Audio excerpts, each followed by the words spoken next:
We will not leave. We will not leave. We will not leave. Stop this crime. Stop it now. Stop killing children and women. Stop the genocide. Stop sending weapons to Israel. The entire world is responsible for what is happening to our people in Gaza and the West Bank. The West Bank that is under a daily and continuous Israeli aggression. And Israel wants to cut it up. It wants a piece here and a piece there, and we will not allow a single centimetre of Gaza to be taken.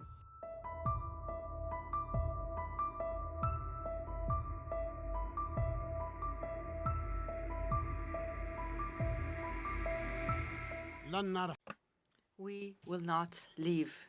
We will not leave. We will not leave. Palestine is our homeland. It is the land of our fathers, our grandfathers. It will remain ours. And if anyone were to leave, it would be the occupying usurpers. In the name of God, most gracious, most merciful. Mr. Philemon Yang, President of the General Assembly of the United Nations. Mr. Antonio Guterres, Secretary General of the United Nations. Ladies and gentlemen, heads and members of delegations, esteemed guests, peace and God's blessings be upon you all. I come to you today as my people, and for almost a year now, are subjected to one of the most heinous crimes of our era. It is a crime of a full-scale war, of genocide, that Israel is perpetrating. Israel, the occupying state. A crime that so far has killed more than 40,000 martyrs in Gaza alone, and thousands remain under the rubble. A crime that has injured more than 100,000 others to this day, and matters are getting worse. Hundreds of Palestinian families have been annihilated. Entire family names have been wiped out of the civil record. More than 100 families have been completely wiped out of the civil record. They no longer exist. Thousands have died because of the spread of disease and epidemics and the shortages in medicine and water. Moreover, more than 2 million Palestinians in Gaza have left their homes multiple times in search of safety and fleeing the systemic operations that the Israeli occupying army is perpetrating. And as this war of aggression continues, dozens are being killed every day, and double that amount is being injured amongst our bereft people in the Gaza Strip and in the West Bank and in Jerusalem. I'm not here to respond to the lies of the Israeli Prime Minister, lies that he said in his speech before the U.S. Congress in July, where he claimed that his army does not kill innocent civilians in Gaza. I ask you by God, who is it then that killed more than 15,000 children of the 40,000, and an equal number of women and elderly persons from our people? And who is it then that is continuing to kill them?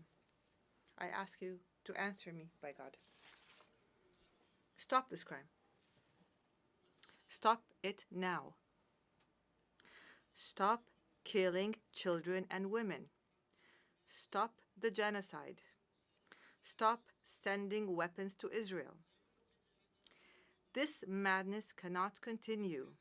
The entire world is responsible for what is happening to our people in Gaza and the West Bank. The West Bank that is under a daily and continuous Israeli aggression. It is under a vicious settlement activity. They're building everywhere in Palestine, as if all of Palestine is theirs.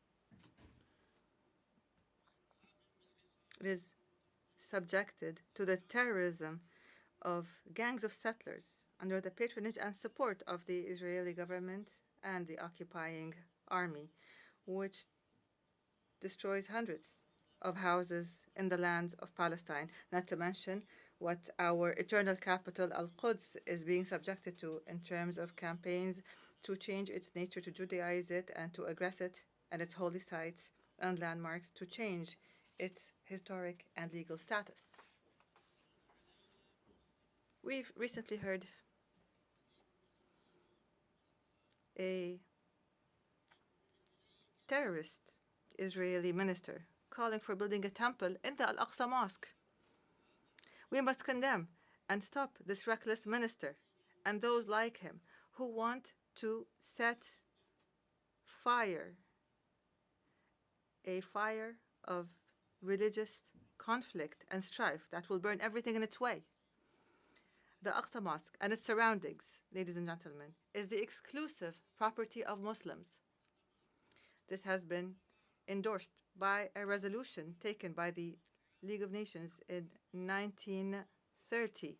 This was a resolution by the League of Nations, and we will accept nothing else regardless of the circumstances. Ladies and gentlemen, we have repeatedly warned here in the General Assembly that the situation in the occupied land of the State of Palestine warns of an explosion, and this explosion has happened. It happened on October 7th of last year and afterwards. And from the very first day, I stressed the need to immediately stop the war. I condemn the killing of civilians regardless of who they are and regardless of what side they were on or any people they were from.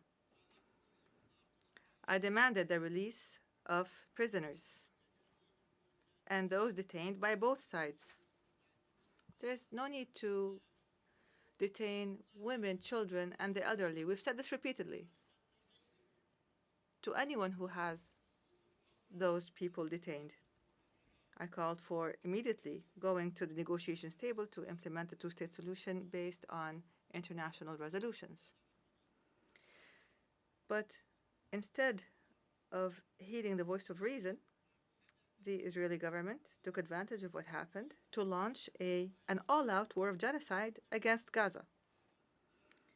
It committed and continues to commit war crimes as acknowledged by the international community. They're called war crimes. Israel today is now launching a new aggression on the brotherly Lebanese people. The Lebanese people are now being subjected to a war of genocide. And Israel must stop the war in Lebanon and in Palestine. We condemn this aggression and we demand that it stops immediately. Israel has reoccupied the Gaza Strip in its entirety, and it has destroyed it almost entirely, so that Gaza is no longer fit for life. Most homes have been destroyed. The same applies to most buildings, health facilities, educational facilities, economic buildings, roads, churches, mosques, water plants, electric plants, and sanitation plants. Anybody who goes to Gaza who'd known it before would not recognize it anymore. It's no longer there. 75% of everything in Gaza has been fully destroyed. If Israel thinks that it would get away from being held accountable and punished for these crimes, then it is delusional. The international community must immediately impose sanctions on Israel. The massacres, the crimes, the genocide that Israel has been perpetrating against our people since its inception in 1948 to this very day will not go unpunished. There is no statute of limitations.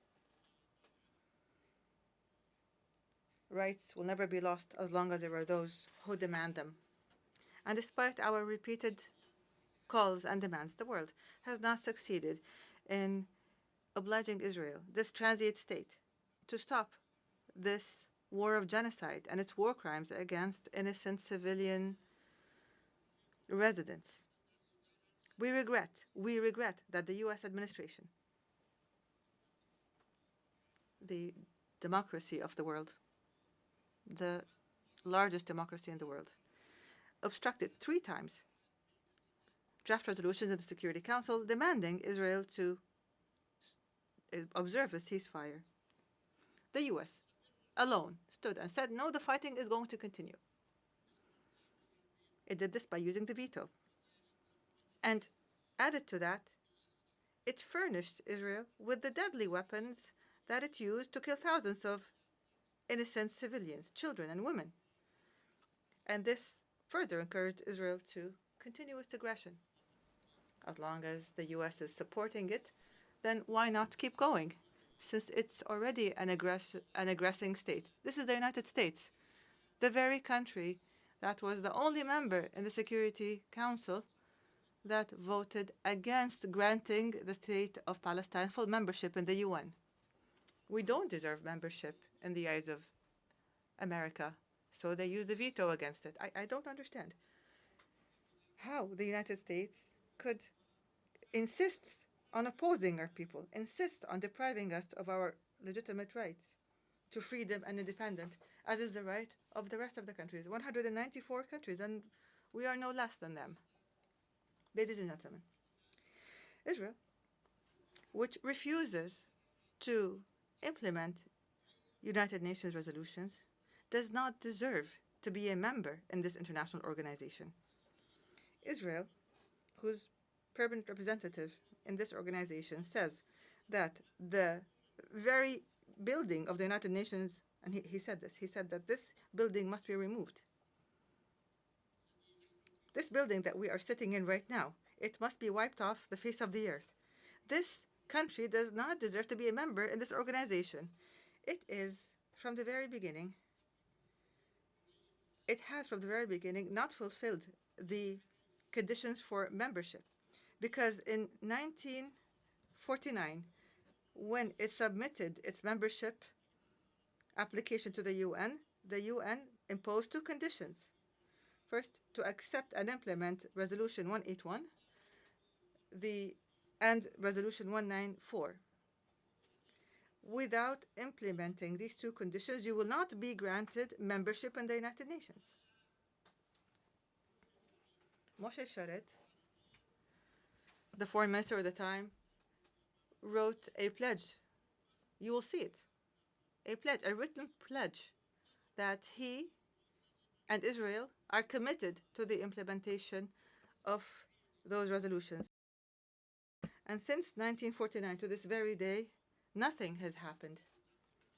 We are going to submit a request, an application to the General Assembly on this matter. And as I said,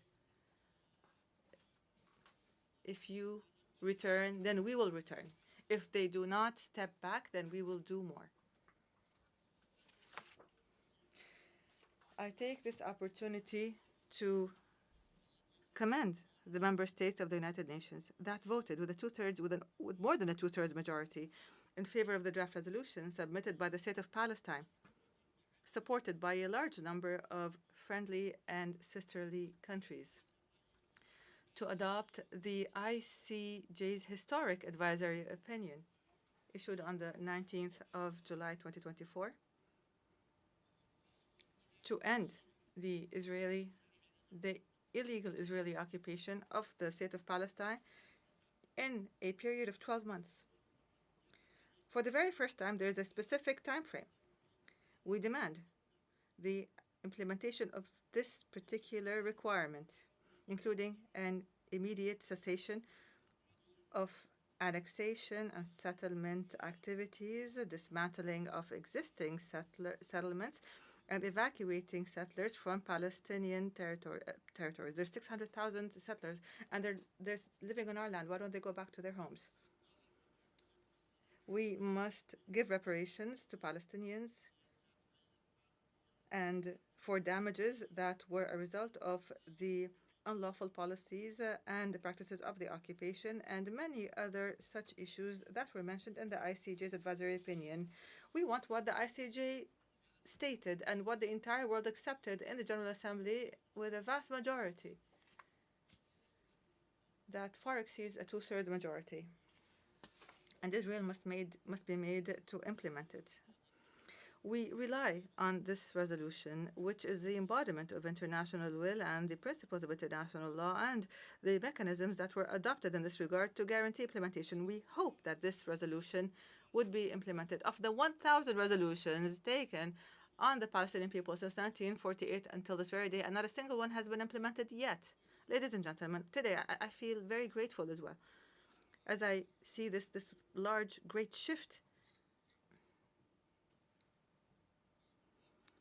in the positions of member states in the United Nations as they support Palestinians' rights to an independent state that is recognized and that deserves full membership in this organization, as is the case with the rest of the countries in the world that love freedom and peace.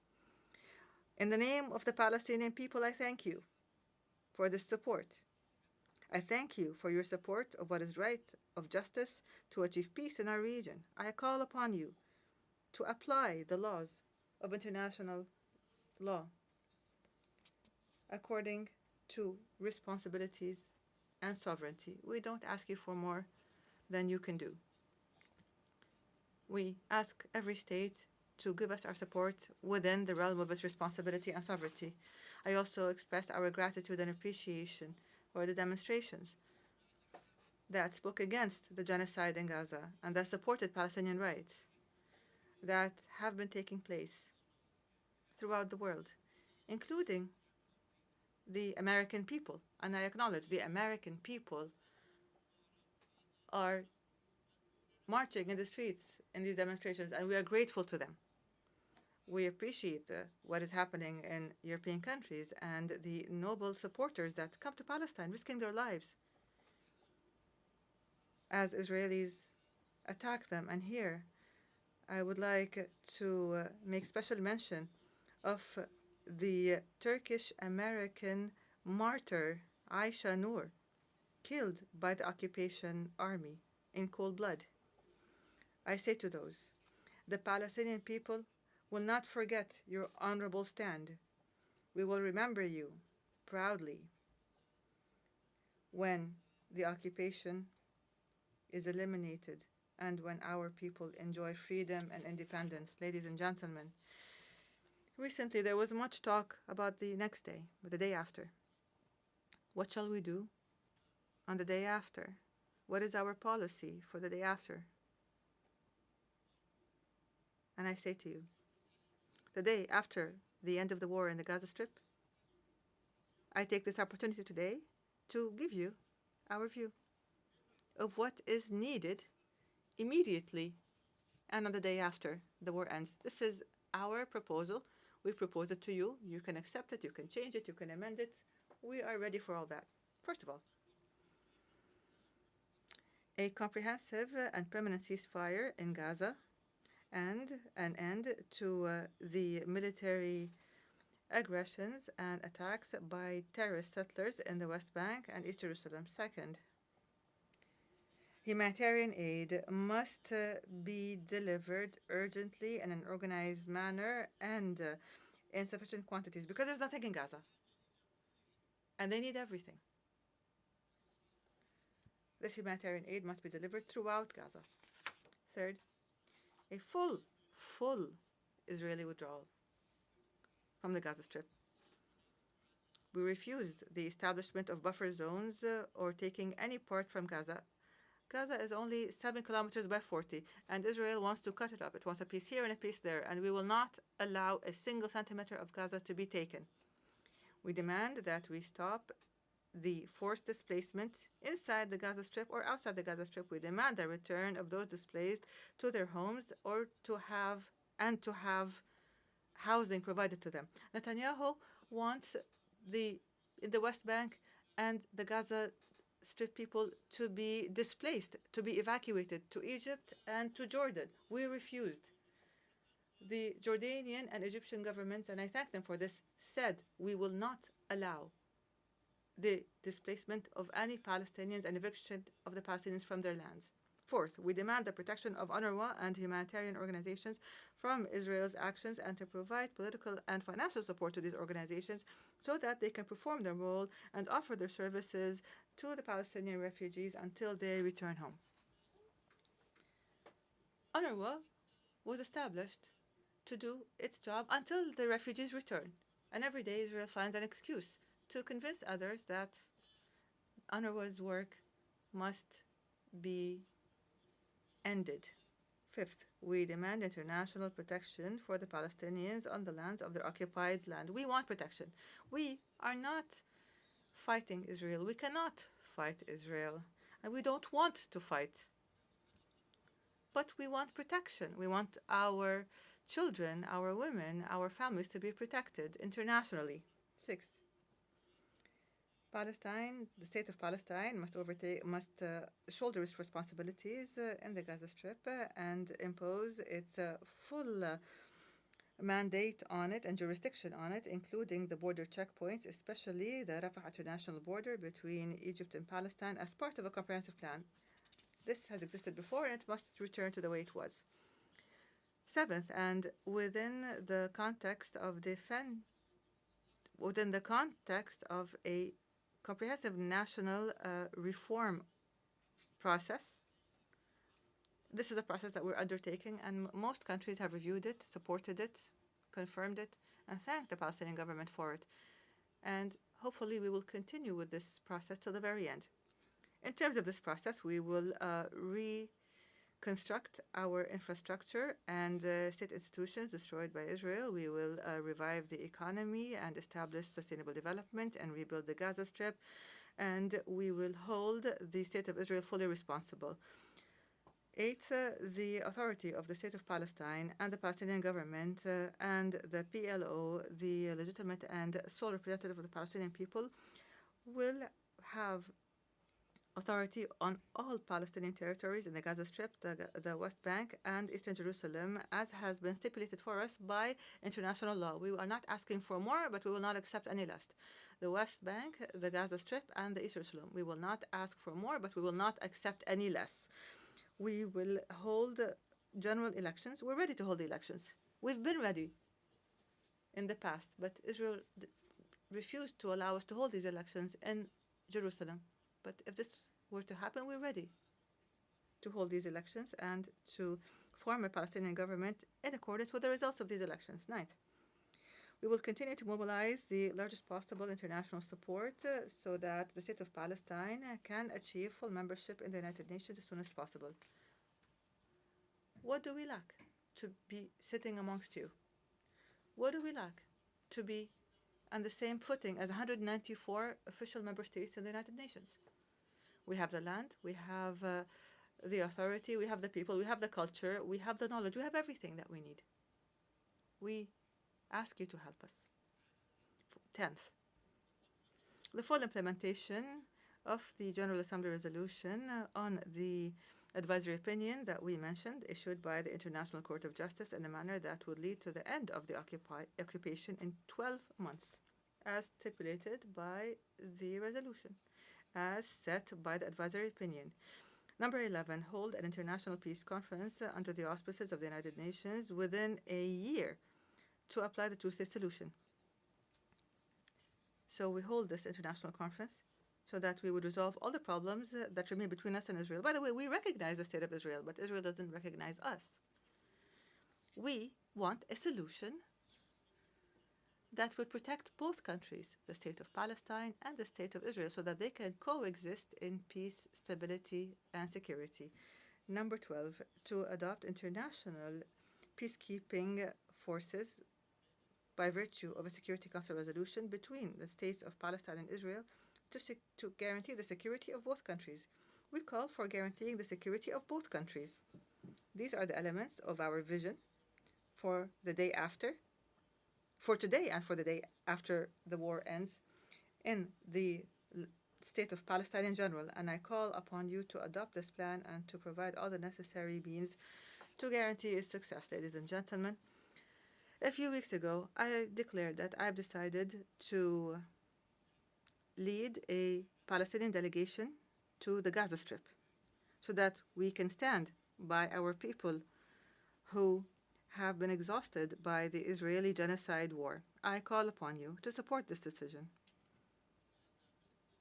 by issuing a United Nations decision resolution by the United Nations here, by pressuring the occupying government so that it would not obstruct this effort. And here I welcome any state, any party that wants to join us in this visit. We'll be happy to go with you to Gaza so that we could all see the tragedies that are taking place. I salute our heroic people that are sacrificing all that is precious for Palestine. In the Gaza of sacrifice, in the West Bank of solidarity, of Al-Quds, which is our crown jewel and our capital. We salute our people in the diaspora, in the refugee camps, to our brave prisoners in Israeli prisons. 6,000 prisoners. Israel arrests whoever it wants. Those prisoners whose dignity is being violated every day. Palestine will be free. It will be free despite anyone who objects to that. Our people will live on the land of their fathers and grandfathers as they have done for more than 6,000 years. They will continue their legitimate struggle for independence. The occupation will end, will end, will end. God's and peace blessings be upon you.